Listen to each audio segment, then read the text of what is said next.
Good morning, everyone. I am so glad you all are here. This is the first time we have filmed Lloyd Brown talking about his work, and this has been a very long association.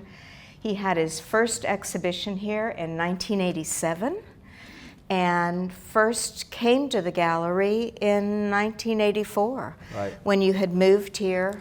You were out of undergraduate school and in Nevada.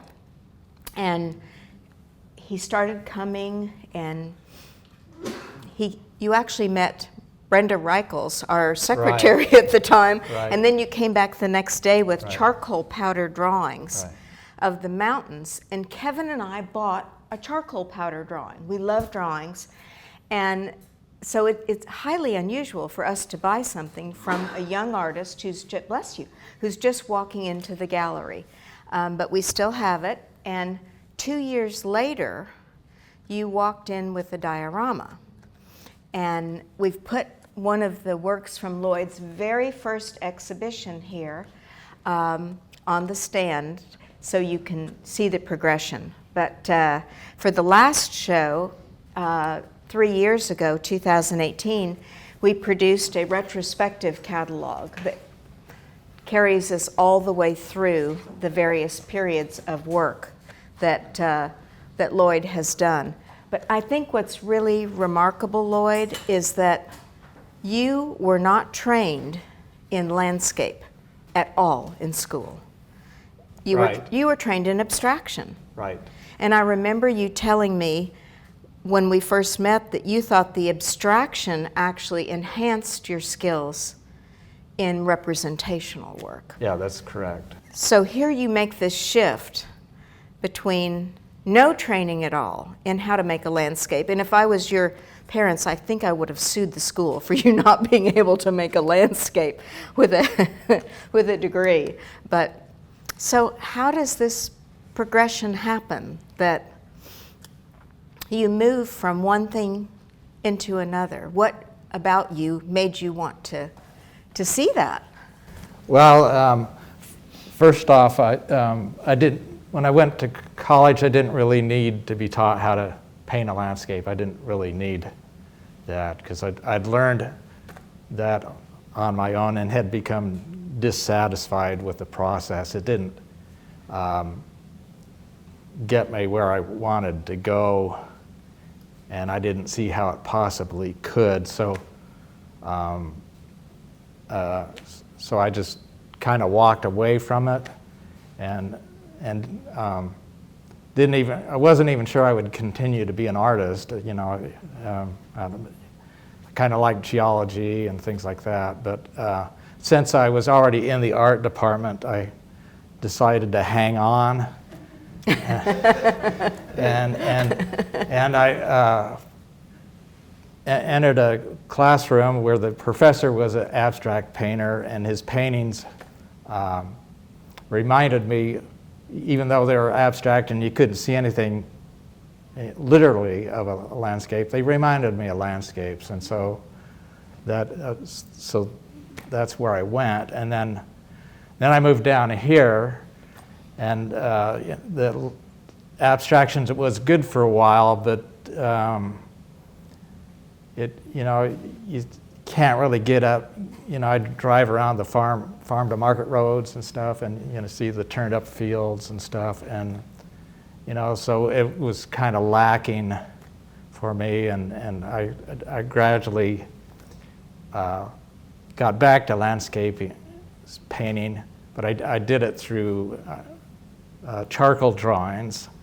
Mm-hmm. They became larger when I lived down here, and they were of this city, and I would experiment with things and stuff, and I went to Fort Worth, and David Hockney had a show at the Modern at the time of his stage sets for the opera, and I was really blown away by, you could have a cutout and it read kind of three-dimensional. And so I went home and started doing that in my hallway. I had little cars going up and down the hallway, and I had a big old building on the wall and a projection piece. And well, I thought it was great, but it didn't seem very practical to me. And vacuuming was tough. Yeah, vacuuming was tough. Yeah, not that I would have done much of that anyway. But and you know, being who I was, shy and everything, I didn't think I could sell that idea to a gallery. Someone else might have been able to do that, but I couldn't. I didn't. You know, it was just I just had no words, and Cheryl can attest to that. The first time I came in here, so after a while I thought, well, I don't have to do this installation thing. I can make a model of it, and so what I was doing in the hallway became a box about so big. They were about 8 by 12 to begin with.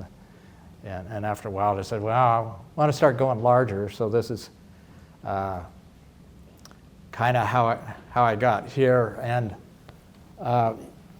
and also when I moved down here, I was always going for drives, but the city's so big that I got tired of driving everywhere because you always had to come back. And so I started walking a whole lot, and as I walked around, I saw things like this and started. And where is this? It's from it's actually from the overpass. I don't know if it's still there, south of Spring Valley. Okay. Mid Park, maybe. Mid Park on Central Expressway. Yeah, so I walked out and you're actually overlooking the freeway years ago when they were doing a whole lot of work on it. And you have TI on the left. Yeah. And we're looking toward 635. Right. So after we finish, you might like to come up and look at this because it's very structural, and in a way I can see your original models of the cars in your hallway, you know, the way you've cut things out here. Yeah. But it feels very realistic. You have a tremendous sense of space, even though when you get up close, it's very, very loose. Right. So one day you brought me a box. Right. Yeah, I actually, how I remember it, I was just walking into the parking lot, and I don't know, somehow Kevin saw me coming, and he says, "Do you have anything new?" So, yeah, and I had planned to bring it in, but I was going to come in and, say hi and everything beforehand, and I said, "Yeah, I do." So I brought it in, and you were both really excited with what I was doing, and we planned to show. So. We did. And you had already, I think by the time you brought in the first box to show us, you had already made about 14 of them. Yeah, that might be right. So so here you've gone from abstraction to seeing this Hockney exhibition and developing it in your way. So like all artists who see anything in a museum, or you process it. Right. And take what works for you. Right. That's one of the reasons to get out is it's like even if you don't like something, there may be something you can pull from it. I mean, I happen to really like what I saw, but a lot of times I'm not crazy about it. But there's always something you might be able to use at some point in time. So it's really nice to expose yourself to new ideas and stuff like that. So speaking of getting out, you crossed the United States on Highway 50, and this is one of a series of exhibitions of that highway. Right. And how did this come to be? I mean, your first exhibition of Highway 50 was called The Loneliest Road in America, which I guess for you, having divorced parents on two parts of Highway 50, you spent a lot on Highway 50. Yeah, and the title is kind of appropriate too. How the highway got called the loneliest road in America is, I don't know, Time magazine or something had visited the highway, and they called it, they labeled it the loneliest road in America, and it was intended to be derogatory. And the editor said, "Oh, that's a great promotional thing." So they named it the lonely. You know, they took on the name, and it has helped. A lot of the towns along the way were living ghost towns, and you know, so they still have a lot of that flavor, but they're a little more alive now because in the summertime, people are going back and forth across that stretch of road. And buying T-shirts that say, yeah, right, yeah. I drove the loneliest highway in America. Yeah. So and you know, so I always wanted to do that, and like in 2005, I decided, yeah, I'm going to start painting those things. I mean, because so much, you know, like even the diorama actually came from growing up on, or what I sought out when I painted dioramas came from that open space, because I was painting things at Richardson, but I always seemed to go like for the parking lot or someplace where I could see a long way, and so that's how that happened. And then at a certain point of time, I decided, why don't I just drive the whole highway? And I did that in 2014, and I've been kind of working off it ever since. And did you fly and rent a car, or did you drive to one end and use your own car? Yeah, no, I used my own car. Actually, I came down here for your 60th anniversary show. So that I'd been thinking about it, but that prompted it. And it says, well, I'm kind of halfway there. So when I left here, I drove east. That's somebody who doesn't mind driving. Yeah, and you think being in Utah and driving to Dallas is halfway to Maryland. Yeah, I'm already close. So so I went through Tennessee and got a glimpse of the great. Unfortunately, it was pretty cloudy, so I couldn't see a lot, but still enjoyed the Great Smokies and did the Blue Ridge Highway up to where I could catch 50. And the Blue Ridge Highway, I really appreciated. That was just really phenomenal. And then I caught 50, and then drove to Maryland, and then started my photographing coming back. Mm-hmm. And if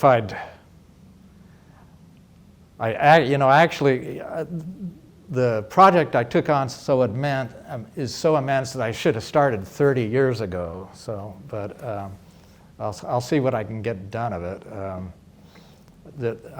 Most of this show here is Kansas. I didn't really intend to focus. I was just kind of jumping around, and I thought, well, if I do a smaller scale, maybe I can, speed things up, which I've done in the past, just to cover more ground. So I was going to do small and kind of work my way up in scale, so then I decided to do Kansas, try to finish one state off before I went, and so this is how the show became mostly Kansas. Mostly Kansas. I think there's 4 states. Yeah, there's Utah, Colorado, Missouri. I guess that's it. Right? And in a previous show, you had a few pieces of Colorado. And there were a couple pieces of Kansas. Do you know Kendall, Kansas? Yeah. So that's show her that. That's on the cover of the catalog. So. Subi, you have to have this. So when you're driving this highway, what makes you stop? Because I know when you lived here, you walked constantly. I mean, one time when we had the Super Bowl, you were taking the train supposedly to Fort Worth to go see the museums on Super Bowl Sunday, and we had that tremendous snowstorm.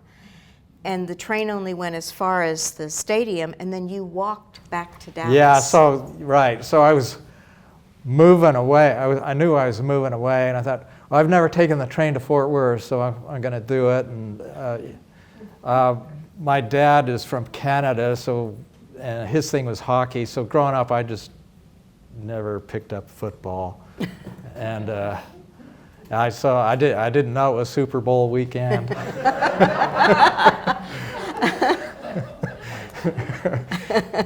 And I got out to like midway, and they commandeered the whole thing right there, and so there was no way for me to get back. And it looks like they make a whole lot of money on that deal. That they had parking for like $600 and stuff. And I thought, well, yeah, I'm probably not going to be able to afford to get back. So I just started walking, and that might seem terrible, but that's something I've always done, and I really kind of enjoyed it. It was a long hike, and yeah, I enjoyed seeing stuff. And I had to go. You can't follow 30 back on foot. You got to kind of meander back through the neighborhoods and stuff. And it was dark by the time I got back, and it must have been very cold. Yeah, it was pretty cold, but I'm from places where it's cold, so it didn't bother me. And but by the time I got back, I'd heard who won and who lost, from the going by the bars and stuff. But yeah, so I mean, it was fun. It makes a good story, So here you are driving on Highway 50, and a lot of the years early on, we would see things where you would spend an entire day observing light in a shopping center, in Richardson or something, right. And just walking around. I mean, people probably called the cops on you on occasion too, or they would today. Yeah, they never did. Things were more tolerant back then, maybe, I don't know, but they never did.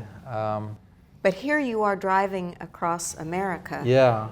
And so do you stop in places that just catch your eye and start walking around, park and walk around? So the idea is I wanted to chronicle every little town from Maryland to California. So that determined the stops. And then also interesting things. Just the little towns, not... Big and little, but I didn't want to mess with metropolitan areas, so Dallas is a lot of things, but like if I'd gone through Dallas on this road trip, I would have just done Dallas. I wouldn't have done Richardson and Mesquite, and because you never get out of there. And so it's it's the big cities and the small and medium towns and cities in between, plus the fields and stuff. One of the kind of disappointments is I do have a few rivers. I didn't design the highways. If I did, they would be designed so you could observe those rivers. Most of the time you just pass over and there's no way to get to them. And the mountains and everything in between. And I don't spend a lot of time looking for compositions. A lot of times I'll just get out and I'm done. And then you just see what you have when you get home. I mean, did you know what you were taking? Yeah, because now you have a camera that you can see. Yeah, you can look what you got. But the thing is, while it's still individual, you never really know what you have. A good example of that is this piece over here. I was so shocked when I laid that thing out. I mean, I was there. I liked the shadow, but I didn't really comprehend how broad the thing was going to be, and I was really fascinated by that. And that's really the first time that you had a shadow from a central place that really encompassed the whole piece. Right. I think you were very surprised. Yeah, I was very surprised by that. So here, what about the segmentation? Why would this, because you have a little bit of each adjacent image in the Right. next one. Right. So how does that take us to the place and give us more of a sense of place than if you just did one landscape? Well, a lot of things turn out to be kind of like accident. So as you can see with this diorama, it was a couple photographs put together, and I got rid of the overlap and lined things up and stuff, before I started painting from the photograph. And I did that for years and years and years, and I had taken a photograph of a gas station, on the Utah-Nevada border during a blizzard. And I don't know much about cameras. I just look and shoot. And it didn't, when I tried to put it together, it didn't really want to line. I mean, you could have forced it, but it didn't really want to line up well. So I pulled it apart and looked at it and said, well, I like that even better. So that's how this came about. And as I was painting them, it seemed to me that this is how we think we see things, but you're missing. I've taken out. I've removed the element of time by putting those things together, because time is involved in going from one place to another. So this is actually time happening, whereas this is just a frozen kind of thing. Mm-hmm. And it seemed to, for me, it seems to get at the scale of the place better than this does. And I didn't really know why that was, but I read recently that this is actually how we see. Our mind puts everything together, but we actually see in snapshots. We do. And so I think that's interesting. So this segmentation you have really enhanced by your background as a framer. Right. Creating frames, sometimes just basic boring moldings that are nailed together. And here, these are frames that are designed for each piece. They're made out of ragboard, which is basically what a mat is made out of. So they're glued together. They're usually about 4 or 5 or 6 layers. And so this is not plywood that you're seeing around these frames. It's an amazing way of projecting this. And tell us about how you came up with that, and then you're tipping them forward. Right. So when I quit framing, I just wanted to simplify things. I got rid of my tables. I just got rid of the stuff I had, and because I didn't need it anymore, and just went with a hand-saw and a plastic miter box. After 20 years of professional framing. Yeah, it's slower and stuff, but you can do it anywhere, and so. And you still have all your fingers. Yeah, and I still have. Yeah. I worked. I was always a little leery of saws anyway, because of these things, but and with a handsaw, when you're doing damage before it's too late, So one night, I don't know whether it was a dream or not, but I woke up in the middle of the night. I saw we have it in the catalog. Your framing's always been creative, all the way along. So sometimes you're laminating corrugated cardboard, and I don't know how well you can see this piece here, but the surface it does this kind of thing and leans forward. So it's a curved surface, plus it leans forward.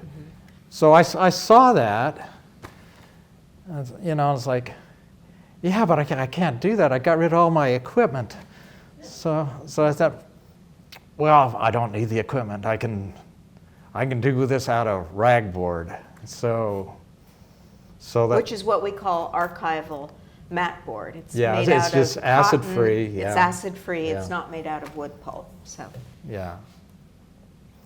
And part of the reason I could do the curve was we actually had an exercise. I had a sculpture class way back in college where she had us do a form using mat board. You'd soak it in the tub or whatever, and you can shape it. So I knew it was possible, and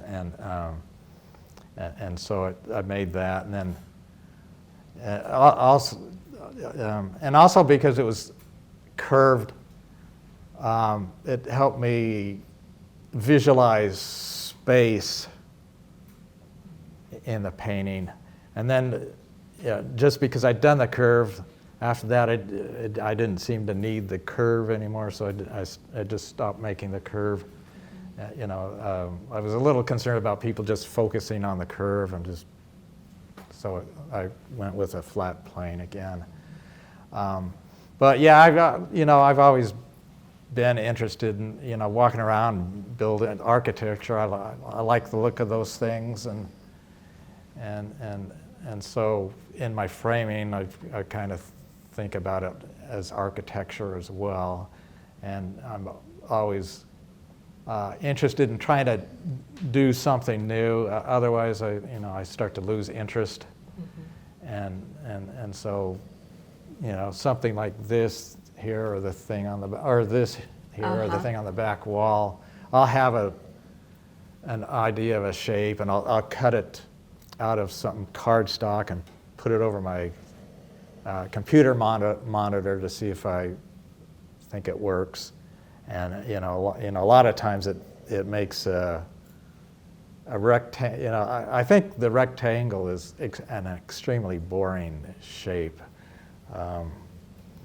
I don't mind it so much when it's long, but this kind of thing, for me it's not a good way to get at the lay of the land. However, over all these years, you have shown us that things that we always assumed were very boring, like we took a piece of yours. It was a car pulling into the parking lot at Kmart. So what could be more uninteresting visually than that subject? And we took it to the art fair in New York. I could have sold it 25 times in the first day of the fair. But anyway, you showed us the gold towers there at North Park and Central, the reflections of clouds. We really learned to see things that we just kind of dismissed as not beautiful in a different way. So when you're talking about things being boring, they weren't boring by the way you. Yeah, well, people always assumed that I took this boring place and did some magic on it, and then all of a sudden it became interesting. But the fact it was always interesting to me from the beginning. I wasn't doing any poof kind of stuff to it. And on this trip, I noticed that I only took a handful of things as a single shot because over here. Yeah, I seldom see anything. Since I'm not looking or trying to create compositions, when I stop, I seldom see something that looks to me like, wow, that's a composition. So I just go around and click, and I was. Can we illustrate something here? Sure. So I have this thought that the world's already composed, and if you have two consecutive images of anything, you'll see something that in my mind kind of feels like a composition, no matter where you're looking. So maybe you can hold one. You want me to hold one? Yeah. Okay. So just put it right right there. I don't know. To me, that kind of feels like it could be a composition, and particularly if you brought it together in a traditional way. Okay, move yours one over. That kind of looks like it could be a composition, and then move one more over, and if you pull that together, I can kind of see that as a composition too. And it pretty much works all the time. If you do a vertical, then it's probably going to be 3 or 4, but there's a certain amount of space that feels comfortable no matter where you point it. You're going to see something that kind of feels like a composition. Well, like the structures that you were building here you're having incredible negative positive structures in the foreground that you're working with. Yeah. And but you always felt like the world was composed and we didn't need to move things around to make a better place. Yeah. Yeah, and for me that's kind of how you identify a place, it's just by leaving everything as it is. And there's a real sense of recognition. Yeah. On occasion, we would have somebody walk in and say, I pass that every day. Because it's so real, the way you have rendered it. So I'm painting things that people don't normally know are important, because I'm painting the things of navigation, and we all have to navigate to get about. So, and you may not like McDonald's or whatever it is, but it's part of your consciousness, and so when you see it, it says, "Oh yeah, I know that." It's like going on a trip and you accidentally bump into somebody you know from back where you're from. It's, "Oh hi, how are you?" It's the familiarity. Familiarity. So. And the way you've painted these frames is all different. I mean, you've always been experimental. There's always been a new solution for presenting things. But there's so much color. I mean, each one of these pieces in the tree has a different color on the side, which, unless you stop and really observe it, you may not see it right away. And there's color in between the layers. And sometimes this is perfectly flat, but this is stepped in here. Right. So. Yeah, I just need to keep trying new things. When I'm painting these things, it's essentially just a block. So like on that piece, I knew I wanted to do it colors and various colors, and I had 5 cans of paint, various colors. I might have gone with different colors, but it was COVID, so I stayed home and used the colors I had. And so I painted the blocks, and then moved the blocks around and until I thought like the color order, and then I proceeded to paint the content on the blocks. So you painted the frame color first.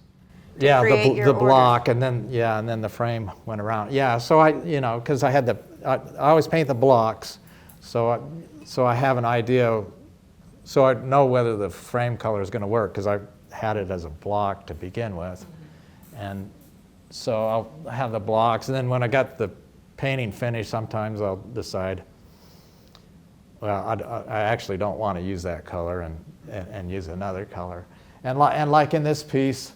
So the interiors will determine things sometimes.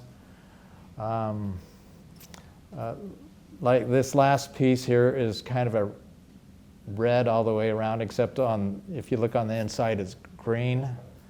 So the reason I changed the shadow, to me when it was red looked too dark to me. I didn't want it that dark back in that space. So I thought, well, green will look good there. And And then on the other end, the kind of earth tone and the light purple of the frames, the in-between space looked a little too blah, it's just blah. So I painted one side yellow.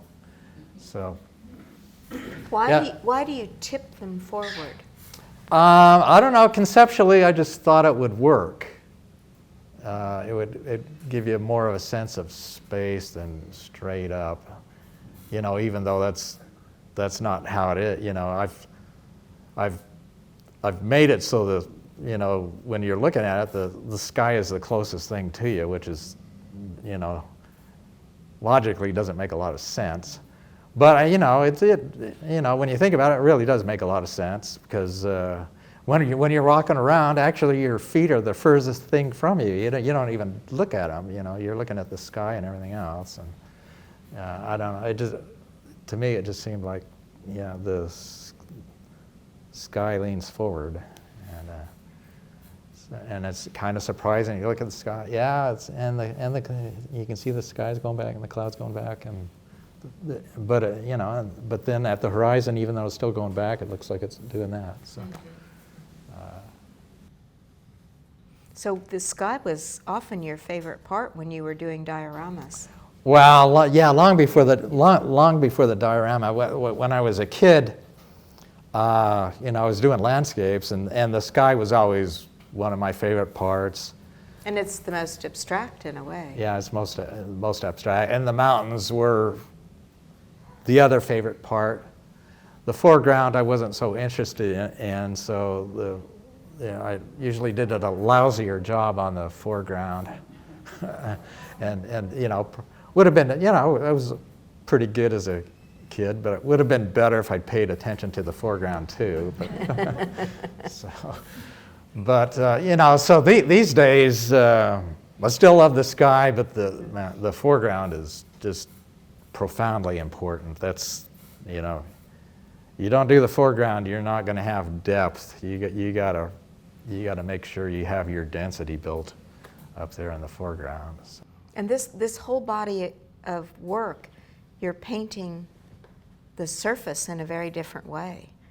I mean, there's many aspects of these work that feel pointillist, and that isn't something you did much of earlier. No.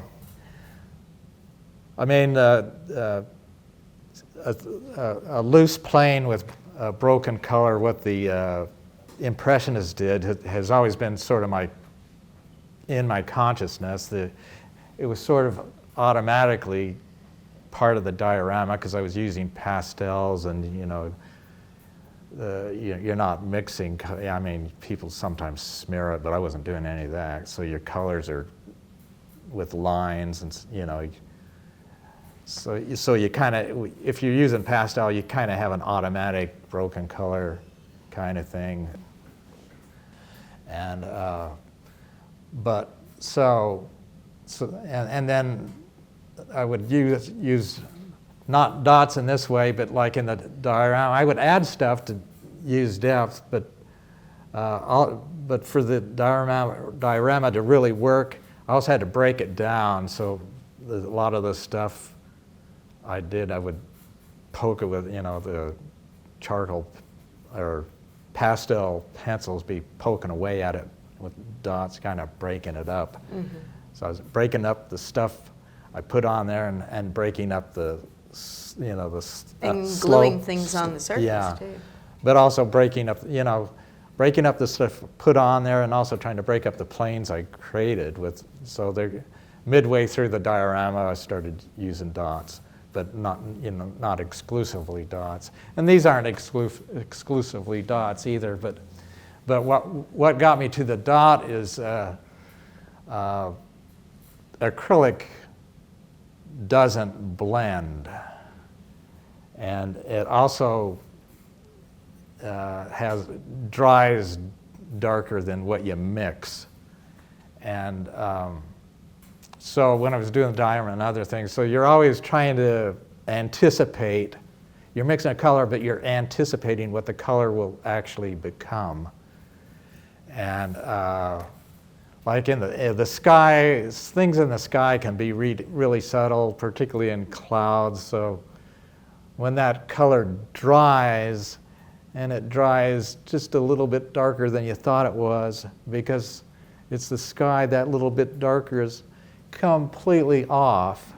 And so you kind of have to start over. You know, I eventually get to it by layers of scumbling and stuff. But I got tired of doing that, and I thought, I'm going to start doing dots, because, you know, why, acrylic doesn't blend, and, you know, why try to make something do something it doesn't want to do? And I have much more control. It takes longer, but I have much more control using the dots, and I can adjust as I'm going, or at any point in time, what I want it to be. Also, you may not be aware of it, but I do a lot of washes with things. Both, and a lot of times in other areas. You mean in the underlayers or on the? In the underlayers at a finish point sometimes, you know, because to get something, you know, the right darkness, you're adding white, but then then it's cooler than it should be, so you can go over it with a wash to kind of warm it up a little bit. And also when you're doing strokes, whether it's dots or lines or scribbles, in the stage where you're building it up, you can go over it with a wash, and it gets you to a more complex place more quickly, and then you add more stuff to it, and you do another wash, and you know, so it gets you to the kind of density that I'm looking for a little bit quicker by using washes here and there. And sometimes the wash is exactly what it needed, and sometimes it's like, oh, well, I kind of destroyed it, but we can build back up over it again, and you know, and so I'll finish these things, and you have to finish the piece to know how to finish it. So it'll be all the way finished, I think, but I'll look at it for a day, and you'll see just little things that need changing. No one else would notice it, but I notice it, and it's important. And a lot of times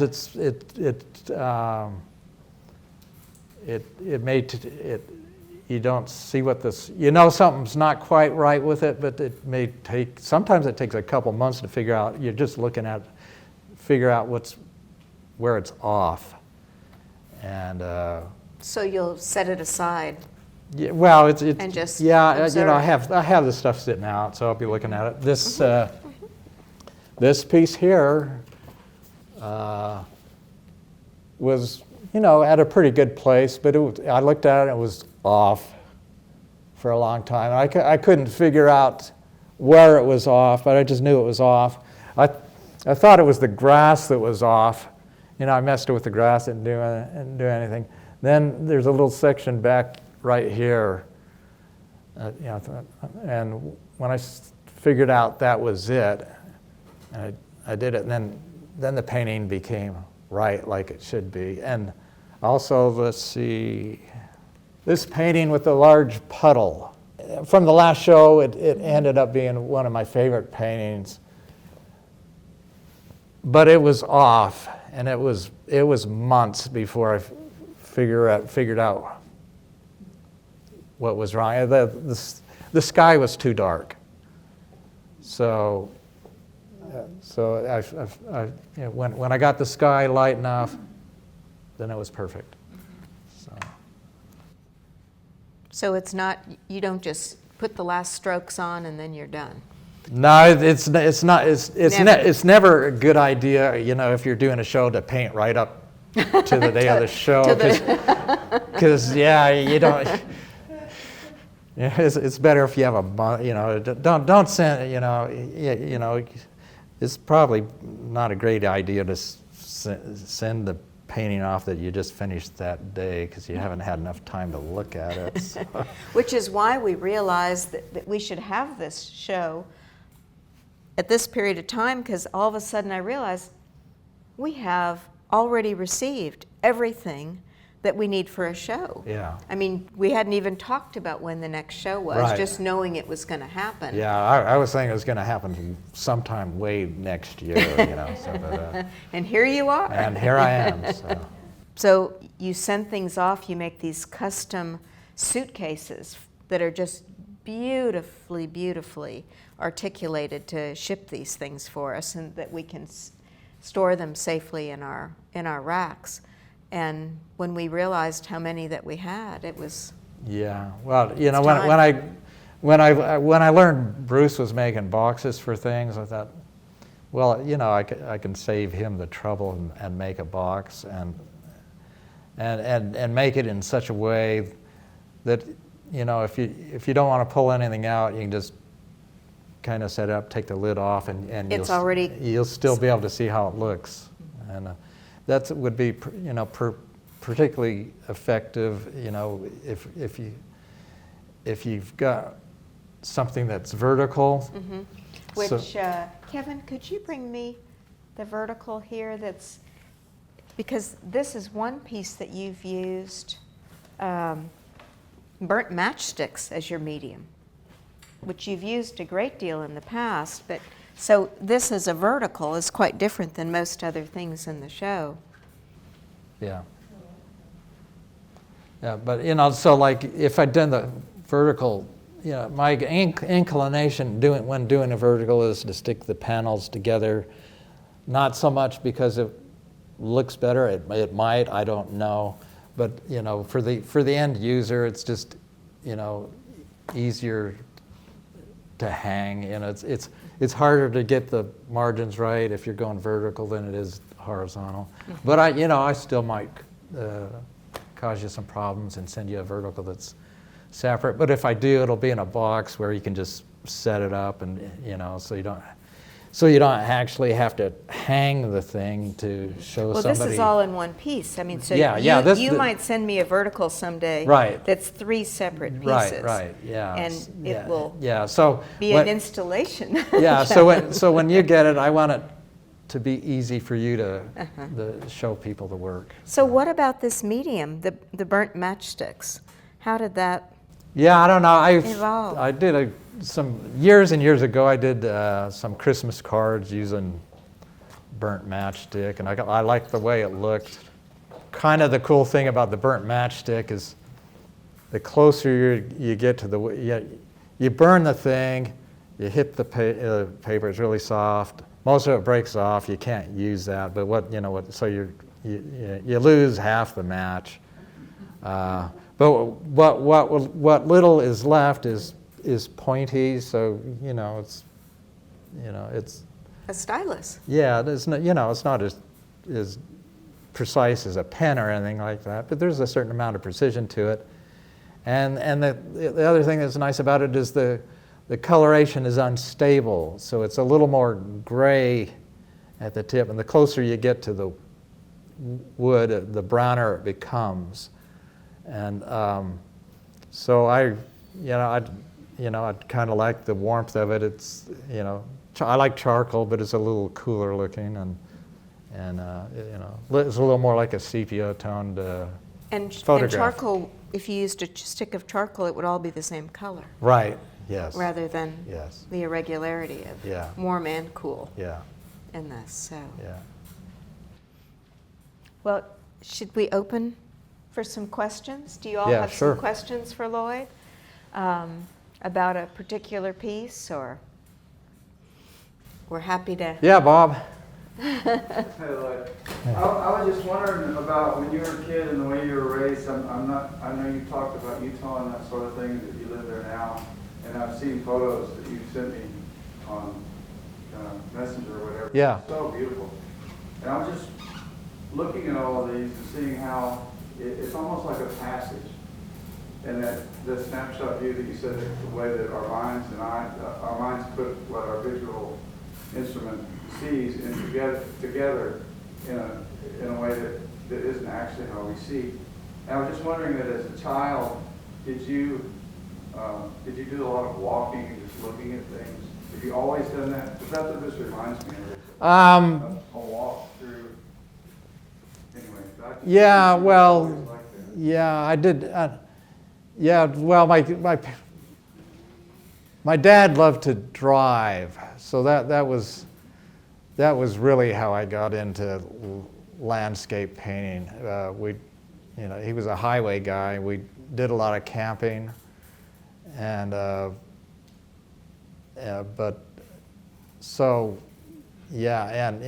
I saw a lot of nature. I mean, when I was really young, I was living in Ontario, so I saw trees and water and that kind of thing, and was really, profoundly.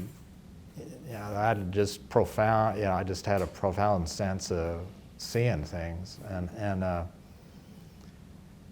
but I never had any thoughts of painting or drawing or anything, and we stopped at a yard sale where an artist had his painting set up, and I made the connection. Okay, you can actually illustrate what I've been seeing, and so I decided to become an artist, and then when I was 10, my parents divorced, and my mom didn't have a car, so we did walk.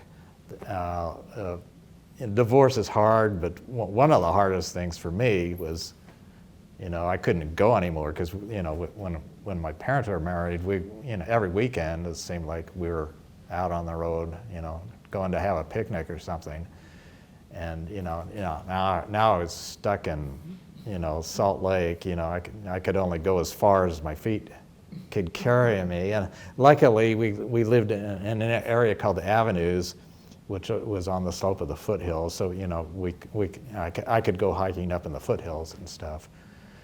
But so the walking thing it really happened here down in Dallas, because I've never been to your place, but places, your kind of places where I would head on the weekends. But man, it's a long ways getting beyond Fort Worth, and and it was fun going, but you always had to come back. The return trip was. Yeah. You guys used the term loneliness earlier on. Do you feel like there's still that emotional component to your work? Are you still responding to an idea of loneliness? Because obviously there aren't people in the paintings, and yet I see that you paint people beautifully. The loneliest road, just, it's what Nevada labeled a highway. It has a nice sound to it. Actually, when I'm on the road or walking, I'd never experienced loneliness in that state. If I'm in a crowd or something, and because I'm shy, I might experience loneliness. But In a crowd, maybe more than much any more. other time. That's much more likely to happen to me in a crowd than it, is out on a highway or. That's my zone, really, and so even in the city, I tried to turn things into. Yeah, all these years we've known you, I've never thought of you as being a lonely person. You're very quiet. I mean, our first dinner together was one of the most painful evenings of my life. Well, yeah. Because I've right. different for you. You're not. Yeah, I'm not really kind of a word person, but I've thought about that. But you write beautifully. Yeah. Well, so you're right. That's because I'm not a word person. It's like you speaking word person. Right. You make up for your deficits, But I've given some thought about that, and I think some of it comes from. My dad was kind of always observing us. Is my kid smart? Is he really smart? That kind of thing. So, so if you don't say anything, nobody can evaluate how smart or dumb you are. So the lonely issue is just what the highway was labeled, and Yeah, it's you know, yeah, it's yeah, and it sounds really nice. yeah. Gwen? Yeah, I wanted to ask, you've taken Middle America and gone, you know, all through Iowa and Ohio and all the cornfields and all that kind of stuff too. Are you gonna do Southern Canadian, Northern US and a Southern US, Northern Mexico? Well, my plan is just to do 50 from Maryland to California, and then doing that, you get pretty much everything America has to offer, and also it's nice to have the the American scene from the vantage point of a single highway. I mean, but the scale of the thing, I should have started 30 years ago when I was making the diorama, but you know, you have an idea and you go with it, and you try to finish it off if you can. But you know, so yeah, so at some point in time there'll be, you know, 50 goes across Colorado, so there will be mountains and you know, the deserts and portion of Utah and California. What did it show you about America? You know, the vantage point of one. Yeah, one of the things. So looking at a map, you have the conception that, okay, you got the Appalachian Mountains and you got the Rockies and Sierras and stuff, and then you got all this flat space in between. But what I discovered is America's a lot less flat than I thought it was. There are flat areas. Kansas is fairly flat. But you know, for the most part, if you don't have hills, you have some kind of rolling. I mean, that came out of the Appalachian Mountains, and you know, Ohio was still rolling. You know, there was rolling stuff in Indiana and even portions of Illinois and Missouri. A lot of it was kind of rolling. So. And even Kansas, you have the Flint Hills, right? And so there's rolling stuff there too. So that was one of the things. And I expected to see kind of a lot of vintage kind of motels, but there weren't that many. They're mostly gone, unfortunately. So a lot of things along this highway were gone. Yeah, and also I saw that it's really nice if you're a college town, because your downtown stays intact and things, you know. If you don't have a college town, things are in decline often. So.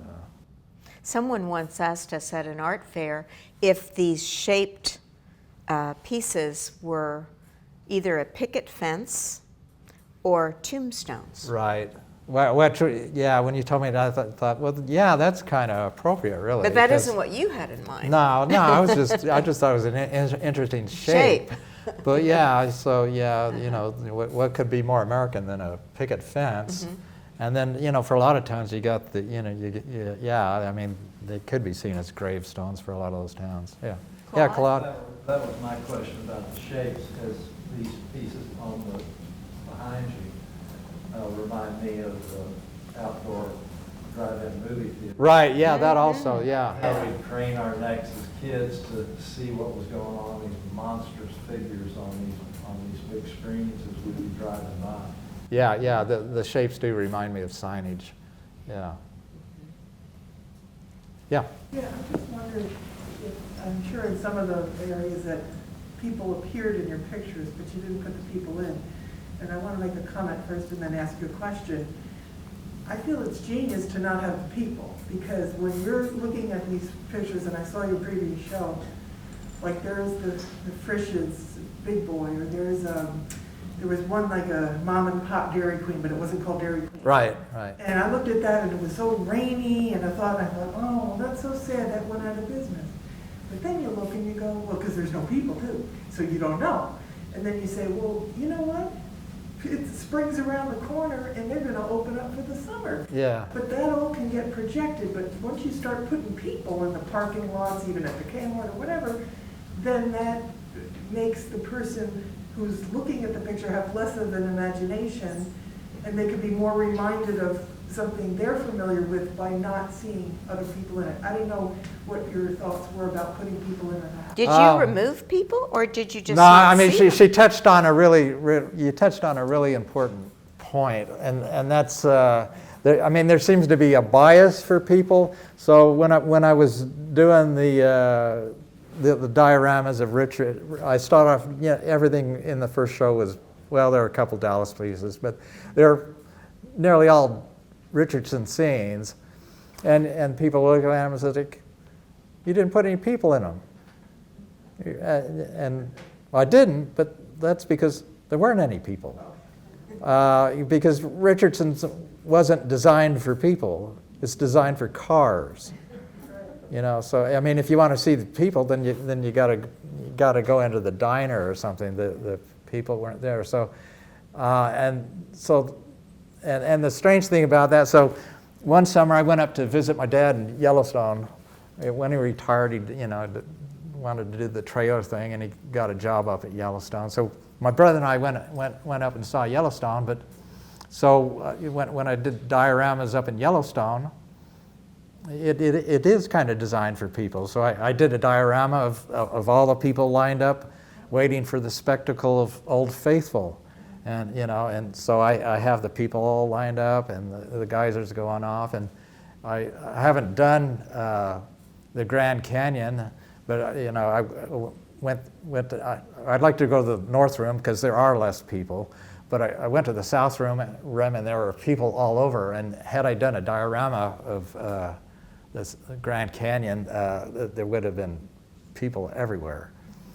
So when I look at photographs, I'm thinking of the Grand Canyon or Yellowstone or any of those places. I'm thinking, where did they get the people filter that just kind of you turn it and the people go away? Dick? Well, we have one of your pieces, and there's a blacktop road, rural scene, field on, as you look at it on the right side. Left side is an old building that might have been an old gas station or something, but the point is, that must have been in a mist or a low cloud, because you capture the sense that it was misty. Yeah, it was. Yeah. And, gosh, I've never seen it, but I really enjoy it. Oh, thank you. So the sense of atmosphere. So do you change? You don't change what you see. So these are all related to how you experienced them. There are no people in these. Right. So you never saw people in these. Not these. There are Kansas scenes with people in them. So at some point, there's a woman coming out of the post office. When I paint the post office, she will be there. But I'll see. I lost a thought there. But about atmosphere. Oh yeah. That Dick was talking about atmosphere. Well, and the fact that so when I'm painting from the photographs, I'm painting the information.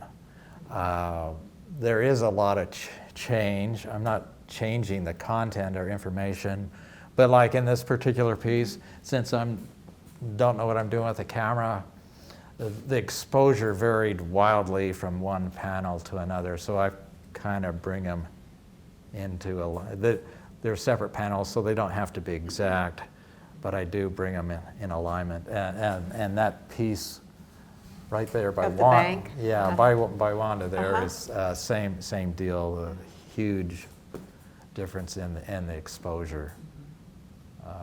But the sense of atmosphere could be conveyed. Well, Right. you generally, like if I've been looking at things long enough that I can kind of figure out what the photograph represents and get there that way. And way back, there's a melting snowbank way back there.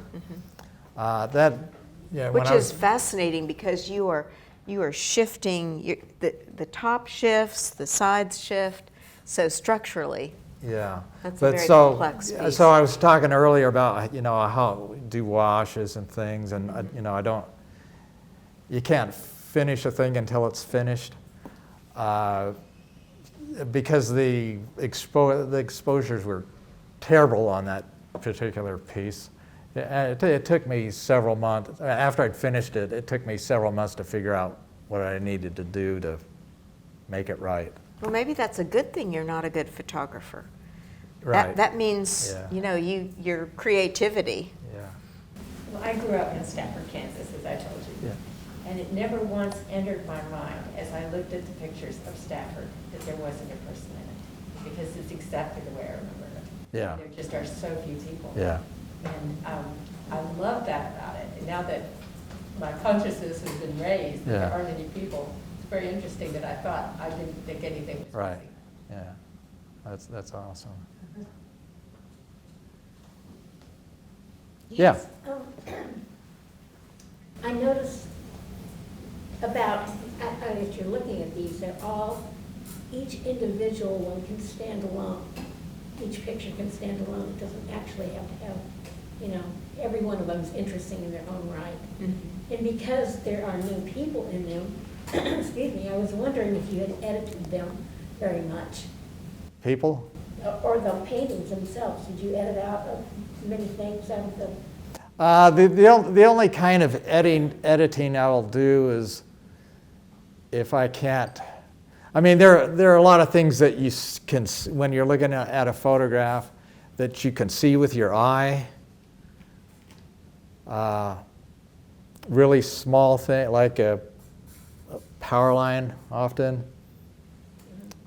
But if you can see it, but if you try to do it with your brush, even though, I have some pretty narrow liner brushes, it's going to be way out of scale. And if it's going to be out of scale, I will delete it. If it's a little bit out of scale, fine. But if it's 3 or 4 times the width that it should be, forget it. Yeah. Well, I noticed when I saw Anne's painting, there's a lady on the very end that she's eating, I think it's an orange slice or something. She's got something on a fork. And I went to see her show in Irving, and I noticed that, I looked at that and I said, well, where is the plate? Where's her? Oh, right. And that's kind of why I was asking you if you edited out things to make it more interesting. Yeah. So I just think they're beautiful. And another thing is, the framing is so exquisite.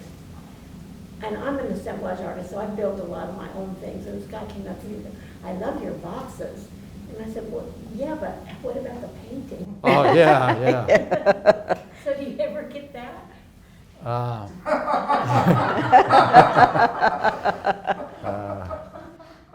We haven't yet. I haven't yet, but I've had a similar experience, sort of. I have paintings all over my place, and my nephew was in my place one time when he was young, and I had a hand puppet thing of Mick Jagger hanging on the wall, and that was his favorite piece. So, Not any of your artwork. not any of my artwork. So. Thank you all so much for being here. We really thank you, Richie Serrano, for filming this morning, and we will make this available on our YouTube channel. And Lloyd will be here all afternoon, so if you all have questions, you'd be delighted to answer sure. them, not me. And I'm going to pull out one of your curved surface Oh, pieces. yeah. I have one here. I think people might enjoy Yeah. seeing that since you spoke about it. So thank you so much for driving here. Thank you for having me.